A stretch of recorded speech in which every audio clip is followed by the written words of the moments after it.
시작하겠습니다. 참 잘 오셨습니다. 반갑습니다. 네, 감사합니다.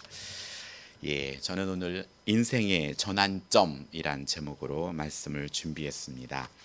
오늘 본문을 우리가 읽으며 낳고 많이 낳았으면 좋겠습니다. 실제로 우리나라 OECD국에서 0.8명 한 부부가 결혼해서 한 명도 낳지 않는 0.8명을 낳는 것은 인구가 이제 앞으로 급속들이 줄어들고 이제 고령화 사회가 된다는 것을 예고하고 있습니다. 낳고 생육하여 번성하는 것, 그건 하나님이 우리에게 주신 명령입니다. 마태는 다말과 랍과 룻과 밧세바 이 네 명의 여인과 마리아를 예수님의 계보에 특별히 여인들을 올려놓음으로써 그 의미를 궁금하게 합니다. 우선 이 일을 위해서 마리아를 제외한 네 명의 여인들의 공통점은 모두 이방인으로 볼 수 있는 점이고, 그리고 이 두 번째 공통점은 이 네 명의 여인들은 모두 부도덕한 여인으로 볼 수 있다는 점입니다. 하지만 이 부도덕하고 흠이 많다는 것은 모든 사람의 문제이지 단순히 이 여인들만의 문제는 아닙니다. 그렇다면 도대체 이 여인들의 공통점은 무엇일까요? 왜 이 여인들이 예수님의 계보에 있는 걸까요? 그리고 이 여인과 마리아와의 연관성은 무엇일까요? 학자들이 생각하는 가장 가능성 있는 높은 견해는 하나님의 특별한 섭리라는 것입니다. 이 네 명의 여인들의 삶 속에 공통적으로 하나님의 특별한 섭리가 나타나는데 바로 그것이 마태의 의도입니다.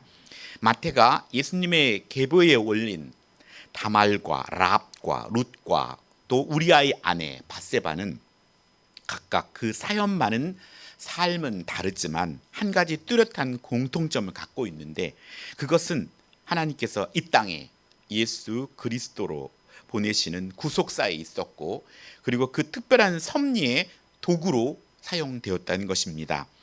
하나님의 손길이 있었다는 사실입니다. 오늘 우리들도 우리들의 삶 속에 하나님이 지켜보고 계시다는 사실에 우리는 위로를 받기 바랍니다. 우리 혼자가 아니고 또 혼자만 힘들고 혼자만 아프고 혼자만 걱정하는 것이 아니라 우리 안에 내주하시는 성령 하나님께서 그 모든 걸 감찰하시고 또 하나님이 원하시는 그 방향으로 가기를 우리를 위해 중보하고 응원하고 있다는 사실입니다.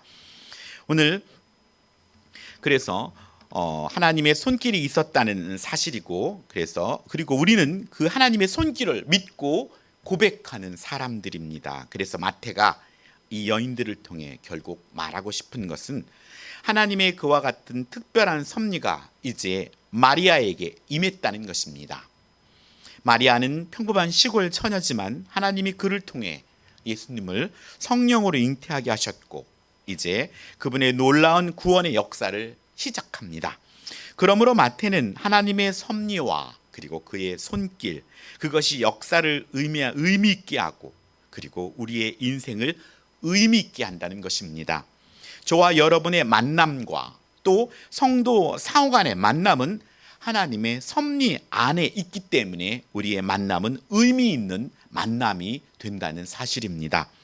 저는 오늘 하나님의 특별한 섭리 가운데 기생 신분으로 유다 지파의 족장인 살몬과 결혼해서 예수님의 계보에 든 인생 역전의 주인공인 랍 이야기를 하려고 합니다. 기생 랍이 최초 성경에 등장하는 곳은 여호수아 2장입니다. 출애굽한 이스라엘 백성들이 요단강 앞에 두고 있었습니다. 이제 요단강을 건너서 가나안 땅을 정복해야 했습니다. 그런데 그들에게 놓여있는 첫 관문은 여리고성입니다. 여리고성은 정말로 천공불락같이 아주 견고한 성이었습니다. 당시 여리고성은 가나안 땅의 가장 견고한 성읍지 중에 하나로 버티고 있었습니다. 이스라엘의 지도자 여호수아는 가나안 땅의 첫 관문인 여리고성을 정복하기 위해서 2명의 정탐꾼을 보냅니다. 여호수아가 2장 1절에 이렇게 말합니다. 눈의 아들 여호수아가 시딤에서 2 사람을 정탐꾼으로 보내며 이르되 가서 그 땅과 여리고를 엿보라 하매 그들이 가서 랍이라 하는 기생의 집에 들어가서 거기서 유숙하더니 라고 말씀합니다. 오늘 특별히 나이가 지긋지든 랍이라는 어르신을 통하여서 그 상황과 하나님의 크신 섭리를 들어보도록 하겠습니다. 하여 저는 오늘 랍의 입장에서 1인칭 설교를 준비했습니다.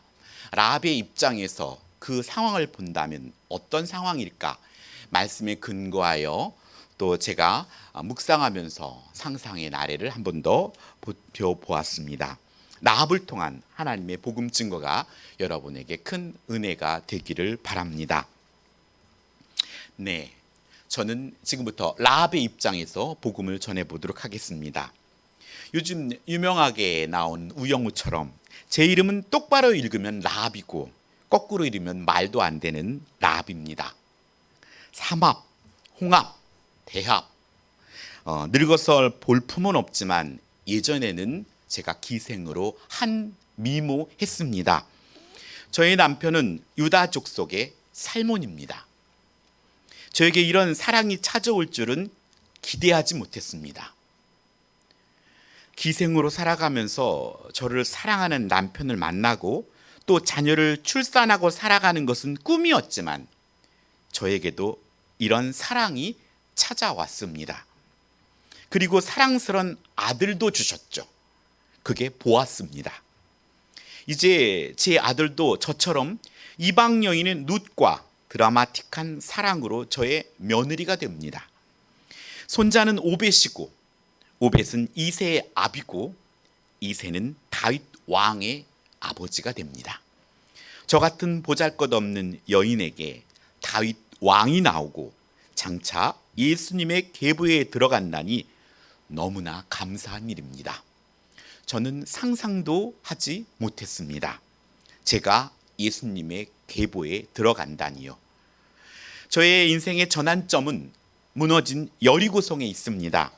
출애굽할 때 10번째 재앙을 앞에 양을 잡아서 문설주에 바르고 그날 밤 죽음의 천사가 큰아들의 목숨을 빼앗아 갔을 때 그 두려움의 밤처럼 여리고성이 무너지고 저희 가족은 문 앞에 메어 있는 붉은 깃발 때문에 저희들은 죽음 앞에서 구원을 받았습니다. 많은 사람들이 칼에 찔리고 창에 찔려서 죽어가고 비명 소리를 들렸지만 저희들은 붉은 줄 깃발이 저희 문 앞에 메어 있었기 때문에 저희들은 그 붉은 깃발을 의지하면서 그 집안에서 숨죽이고 있었습니다. 온 세상이 물로 심판할 때 방주 속의 노아 가족들처럼 죽어가는 비명과 그리고 공포 속에 저희 가족은 두 손을 꼭 잡고 두려움 중에 또한 감사했습니다. 그것은 지금 생각해 보면 모두가 하나님의 은혜입니다. 있는 거라고는 저한테 몸뚱이 하나였지만 저는 세상에서 성공하고 싶은 큰 꿈이 있었습니다. 그래서 여리고 성에서 제가 할 수 있는 일은 남들이 손가락질을 하는 몸을 파는 창녀 기생이었지만 저는 저와 가족을 위해 최선을 다했습니다. 이 세상의 사람들이 몸 판다고 손가락질하지만 결국 하나님의 시간 속에 살고 있지 않다면 우리 모두는 세상의 물질과 자신의 쾌락을 위해 몸과 마음을 파는 것과 다름이 없기 때문입니다. 사람들의 환심을 사고 그들의 지갑이 열리기 위해서는 그 사람의 필요와 원하는 것이 무엇인지 마음으로 민첩할 필요가 있었습니다. 그의 직업이 무엇이고 그가 좋아하는 것이 무엇인지 빨리 간파하지 아니하면 그의 지갑을 열 수 없었기 때문입니다. 악착같이 돈을 모았고 저의 젊음이 오래가지 못할 것을 알았기에 더 열심히 더 폭넓은 정부력으로 여리고성에서 꽤 유명한 기생집이 되었습니다. 그러던 중 저희 집에 오는 손님들로부터 여호와 하나님과 이스라엘 백성에 대한 소식을 듣게 되었습니다. 처음에는 무슨 헛소문인지 했지만 홍해를 마르고 사람들이 건넜다느니 또 쫓아온 애굽의 병사들이 물속에 수장되었다느니 또 하나님의 백성 이야기는 영당처럼 전해졌습니다. 아모리 족속의 두 왕 시온과 옥을 전멸시킨 사건 등 그 말이 저에겐 믿음으로 진짜로 와 닿았습니다. 사실로 믿어졌다는 것은 참으로 은혜입니다. 지금 생각해 보면 사람들은 그것을 듣고 한 귀로 흘러버렸지만 저는 그것을 마음에 담아 두었습니다. 저만 들은 것이 아닌데 어떻게 제게는 그것이 믿어졌는지 저는 잘 모르겠습니다.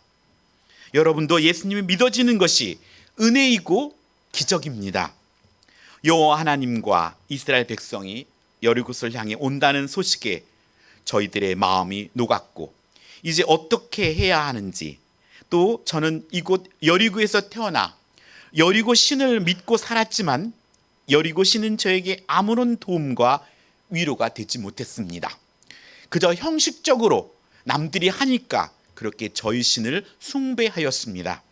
허나 하늘과 땅을 지배하는 여호와 하나님이 이스라엘 백성을 돕고 이끄시는 이야기를 통해 여호와 하나님과 이스라엘 백성의 이야기를 더 듣기를 원했습니다.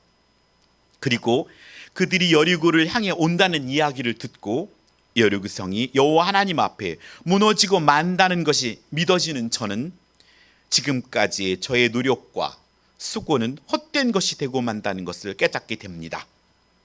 지금까지 그렇게 수고하고 악착같이 돈을 모으는 것들이 한순간에 모두 허망해지고 또 그런 고민에 빠지게 되었습니다. 내가 이렇게 열심히 하는 것이 이 여리고성이 다 무너지고 전멸한다면 무슨 소용이 있는 것인가?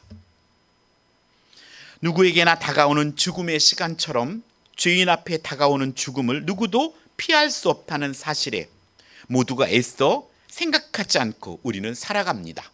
우리에게 과연 죽음이 있는 걸까? 우리는 그것을 잘 생각하지 않습니다. 여리고라는 성이 세상의 전부인 것처럼 살았는데 저에게 들려온 여호와 하나님과 이스라엘 백성의 이야기는 저의 삶을 다시 바라볼 수 있게 해 주었다는 것입니다. 그럼 나에게 기회는 있는 것인가? 여리고성이 무너짐에도 나는 과연 그곳에서 살아남을 수 있는 것인가? 매춘부의 삶에 벗어나고 싶어서 그렇게 열심히 살았는데 결국 여리고성과 함께 무너진다면 얼마나 원통한 삶인가? 그런 어느 날 두 사람이 저희 집에 찾아왔습니다. 사람들의 모습만 봐도 어떤 직업이 어떤 성격인지 직감으로 알게 되는데 그 사람들은 여리고성의 사람이 아님을 저는 알아챘습니다. 혹시 이스라엘 백성 사람인가 하는 생각이 들었지만 물어볼 수는 없었습니다. 수많은 집중이 저희 집에 사람들이 오고 와 갔는데 지나고 보면은 많은 사람, 많은 집중이에요. 왜 하필이면 저희 집에 그 두 사람이 들어왔을까? 시간이 지나고 제가 하나님의 은혜를 깨닫고 나서는 하나님의 선택이고 하나님의 예정이었다 싶습니다. 왜 수많은 사람 중에 나를 지목해서 우리 집에 나에게 오셨을까? 낯선 두 사람은 저희 집에 유숙하며 밖을 오갔습니다. 그들의 낯선 행동을 알아차린 사람들이 있을 거라는 것은 예감했습니다. 혹시나 했지만 역시 이 소식은 여리고의 왕의 귀에까지 들어갔고 왕은 무장한 군사들을 저희 집에 보내었습니다. 도둑이 제발 저린다고 했던가요? 그때를 생각하면 지금도 떨립니다. 항상 밖을 주시하며 그렇게 살았는데 멀리서 군사들의 움직임이 포착되었습니다. 저는 주저없이 정탐꾼의 방문을 두드리고 그들을 지붕 위에 있는 3대에 숨겼습니다. 그리고 아무 일도 없던 것처럼 옷매무시를 고쳐 입고 화장을 고치고 문을 두드리는 군사들을 맞이했습니다. 군사들은 내 집에 들어간 그 사람을 끌어내라 하고 소리를 지를 때 그들은 눈치를 못 챘겠지만 저의 몸은 가느다랗게 떨리고 있었습니다. 목소리도 떨렸고 손도 떨렸고, 하지만 저는 애써 침착하려 했습니다. 그래서 저는 그 사람들이 내게 왔으나 나는 어디서 왔는지 알지 못하였고, 그 사람들은 어두워 성문 닫을 쯤에 되어 나갔으니 어디로 갔는지 내가 알지 못하지만 급히 따라가면 그들을 따라잡을 수 있을 것입니다 라고 거짓말을 했습니다. 만약 제 말을 듣지 않고 저희 집을 뒤지고 혹시 지붕 위를 뒤졌다면, 정탐꾼을 찾았다면 아마 저와 저희 가족은 역적이 되어 모두 죽음을 면치 못했을 것입니다. 하지만 저는 한 번뿐인 인생의 기회를 잡고 싶었습니다. 무너져 가는 여리고성에 그를 의지하지 아니하고 살아 역사하는 생명 있는 이스라엘을 선택하고자 했습니다. 죽음을 선택한 것이 아니라 생명을 선택한 것입니다. 무너지는 여리고성과 함께 무너진다면 나의 정직이 무슨 의미가 있는가? 하늘과 땅을 지배하는 참신을 붙잡겠다고 저는 용기를 내었습니다. 무너지는 여리고성이 아닌 무너뜨릴 수 있는 여호와 하나님의 백성이 되고 싶었습니다. 군사들이 제 말을 듣고 정탐꾼을 쫓아 간 것을 확인하고 지붕에 올라가 두 사람에게 내가 알고 믿는 것을 말했습니다. 내가 선대하였으니 당신들도 내 가족을 선대하도록 여호와로 내게 맹세하고 내게 증표를 달라고 요구했습니다. 저는 무너지는 여리고성에서 살려줄 약속의 증표가 필요했습니다. 제 생명을 건 증표 말입니다. 그들은 나의 마음을 알아주었고 자신들을 누설하지 않으면 우리 가족의 목숨을 살려줄 것을 약속했습니다. 저는 그들을 창문에 줄로 달아 내렸습니다. 저희 집에 탈출하기 좋은 성벽 위에 있었고 무너지는 여리고성에서 살길 바랬는데 저에게 온 기회가 온 것입니다. 두 정탐꾼은 저에게 기쁜 소식이었습니다. 그것을 저는 간직했고 그걸 지켰습니다. 제 목숨과 저희 가족의 목숨을 걸고 말입니다. 그것은 모험이었습니다.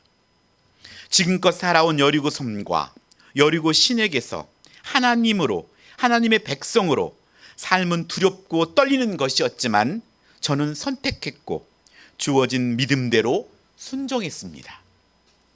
두 정탐꾼은 저에게 이 땅에서 들어올 때 자신들을 달아내린 창문에 이 붉은 줄을 메고 내 부모와 형제와 아버지의 가족을 다 집에 모으라고 했습니다. 저와 저희 가족들이 살 수 있는 증표가 생긴 것입니다. 여러분들도 그 증표가 있습니다. 얼마나 기쁘던지 저는 그들과 약속을 하고 그들이 간 뒤 얼른 창문에 붉은 줄을 메었습니다. 바람에 휘날리는 그 붉은 줄은 저와 저의 가족을 살린 유일한 증표입니다. 그건 자랑이었습니다. 그리고 저는 부모님과 형제들과 친척들을 만나며 제가 듣고 만나고 약속한 모든 것을 간증하며 저희 집의 가족을 모았습니다. 어떤 이는 내 말을 듣고 저희 집으로 들어온 사람도 있는가 하면 어떤 이는 제 말을 믿지 않고 저희 집에 들어오지 않은 가족도 있습니다. 들어오지 않은 가족에 대해서는 너무나 안타까웠습니다. 들어오면 사는데 들어오지 않으면 죽는다는 걸 저는 믿었기 때문입니다. 저의 설득이 부족해서 저희 집에 들어오지 못한다면 그들은 여리고와 함께 무너지고 말 것을 알기에 저는 최선을 다해 설득했습니다. 그 시간이 다가오고 있었기 때문입니다. 시간이 지나고 이스라엘 군대는 여리고 성 앞에 진을 쳤고 이스라엘 군대는 여리고 성을 돌기 시작했습니다. 7번째 돌던 날 이스라엘 백성이 함성 소리에 여리고 성이 진짜로 무너져 내렸습니다. 그 튼튼한 성이 무너져 내릴 줄 저희 성에 있는 사람들은 아무도 상상하지 못했습니다. 그 죽음에서 저와 가족을 구원받았습니다. 또 저는 사랑하는 살문을 만나서 행복한 가정을 꾸며 새로운 삶을 시작하였습니다. 사랑하는 재건 남서울교회 성도 여러분, 저는 수많은 여류구성 사람 중에서 선택을 받았고 저를 삶을 섭리하시어 저에게 보내어진 두 정탐꾼을 숨겨두었습니다. 그 기쁜 소식을 제가 소중히 간직했고 보호했습니다. 붉은 줄에 증표 없는 삶은 예견된 불안한 삶입니다. 붉은 줄은 저에게 찾아온 두 정탐꾼을 살려준 대가로 받은 것입니다. 오늘도 하나님의 말씀을 들음으로 믿음이 생기고 또 그 믿음을 순종할 때 우리의 삶의 붉은 줄의 증표는 더욱더 선명해지고 단단해진다는 것입니다. 붉은 줄에 대한 믿음이 확고해질수록 죽어가는 형제 자매를 향한 복음의 힘을 얻게 된다는 사실입니다. 내가 가지고 있는 이 증표, 이 붉은 증표, 예수님의 믿음에 대한 확신의 증표가 확신해질수록 우리는 우리의 사랑하는 이들을 구원하기 위한 열정이 더욱더 불타오르게 될 것입니다. 저의 이야기를 끝까지 들어주셔서 감사합니다. 여기까지가 라합의 이야기입니다. 라합은 한 번도 여호와 하나님께 드리는 제사를 경험하지 못한 여인이었습니다. 그의 부모님과 그의 할아버지가 하나님을 섬기는 자도 아니었고 그는 믿음에 있어서 처음 조상이 된 것입니다. 하여 여리고성에는 여호와 하나님께 드리는 제사가 없었다는 것입니다. 다른 이방 신들만 가득했습니다. 그녀는 말로만 혹은 소문으로만 여호와 하나님에 관한 말씀을 들었습니다. 그러나 그녀는 들려오는 하나님의 말씀을 온전히 믿었다는 것입니다. 이것은 전적인 하나님의 은혜입니다. 그래서 우리의 신앙이 깊어질수록 겸손해지는 이유가 여기 있습니다. 우리가 이곳 예배의 자리에 나온 것도 억지로든 타이든 하나님의 섭리 가운데 이 자리 현장에 나와 있다는 것이 감사요 은혜라는 사실입니다. 내가 하나님의 은혜 가운데 하나님께 정말 코가 끼어서 하나님의 나라 천국 가고 모든 백성이 멸망당했을 때 그것이 감사였구나. 내가 억지로라도 하나님 편에 하나님의 붙들림 받아서 이곳 온 것이 정말 잘한 일이구나 느끼게 될 것입니다. 예수님은 3년 동안 따라다녔던 제자 도마는 부활하신 예수님의 소식을 들었지만 믿지 못했습니다. 도마는 들었지만 믿지 못했습니다. 우리도 수많은 말씀들이 들려집니다. 유튜브를 틀으면 말씀이 없어서가 아니라 말씀은 홍수입니다. 하지만 홍수가 나면 정작 먹을 물이 없습니다. 모두가 흙탕물입니다. 진실로 내가 찾는 믿음으로 받아들이는 내가 사모하러 먹는 말씀이 진정한 나에겐 생수가 됩니다. 물이 없어 가뭄이 있어도 말씀이 없는 것이고 물이 넘쳐나서 흙탕물이어도 먹을 것이 없습니다. 무엇보다도 우리가 말씀을 대하는 우리들의 마음이 중요하다 하겠습니다. 우리가 말씀을 사모할 때 그 말씀은 우리에게 생수가 됩니다. 하여 나중에 부활하신 예수님을 직접 만나고 그의 손과 못자국과 옆구리의 창자국을 만져보고서야 도마는 믿습니다. 이런 도마를 향하여 예수님은 너는 나를 본고로 믿느냐? 보지 못하고 믿는 자들은 복되도다 라고 말씀합니다. 우리가 예수님을 보지 않고 믿는 자는 복된 자들이라는 것입니다. 우리는 복된 자입니다. 하지만 중요한 것은 이 복된 자가 하나님의 말씀을 듣고 또 성장함으로 말미암아 그 값어치를 아는 자가 성숙한 자입니다. 부모님을 사랑하고 또 부모에게 효도하는 자들은 그가 성숙한 자이고 또 어린아이 신앙에서 자란 자의 모습이기 때문입니다. 하여 오늘 우리들의 삶이 성숙해져야 합니다.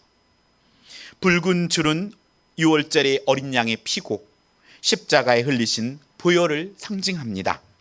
하나님의 특별한 섭리가 라합에게서 마리아에게로 임하였고 마리아는 하나님이 그를 통해 예수님을 성령으로 잉태하게 하시고 이제 그분의 놀라운 구원의 역사가 시작하셨습니다.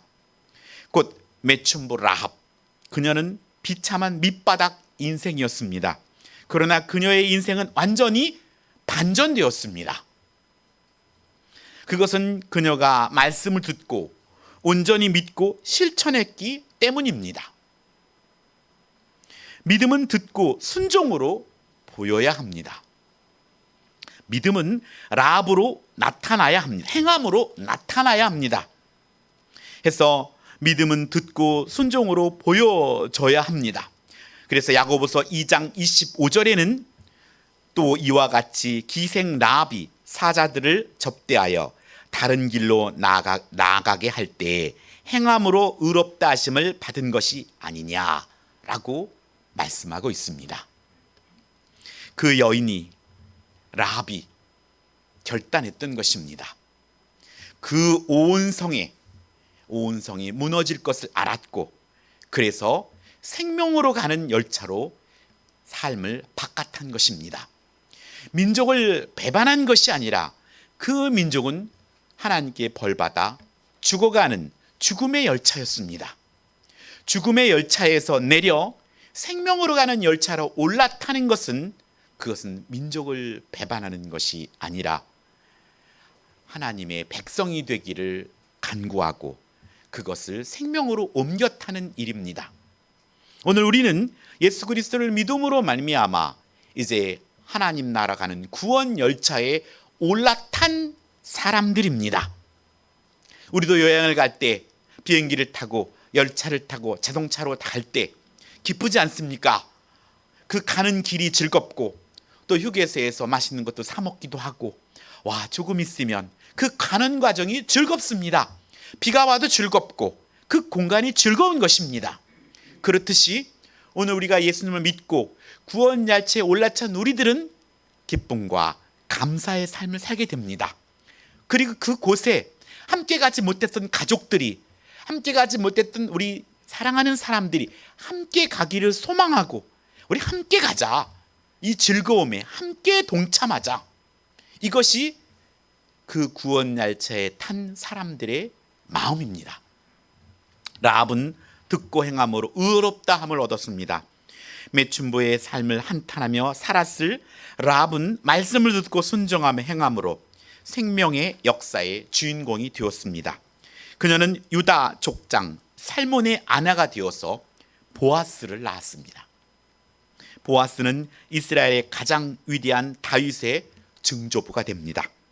그러므로 우리는 내 인생에 처한 환경이 어떠할지라도 절망하거나 포기하지 말기 바랍니다.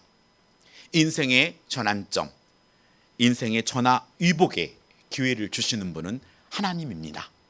우리가 상상하지 못할 부분으로 하나님은 역사합니다. 예수님을 믿는 순간 먼저 삶의 전체가 우리가 상상하지 못할 하나님 나라 백성 삼아 주신 것은 우리가 하나님 나라 가서 확실하게 깨닫게 될 것이지만 우리가 우리의 삶 속에서도 그 하나님을 온전히 신뢰하길 바랍니다.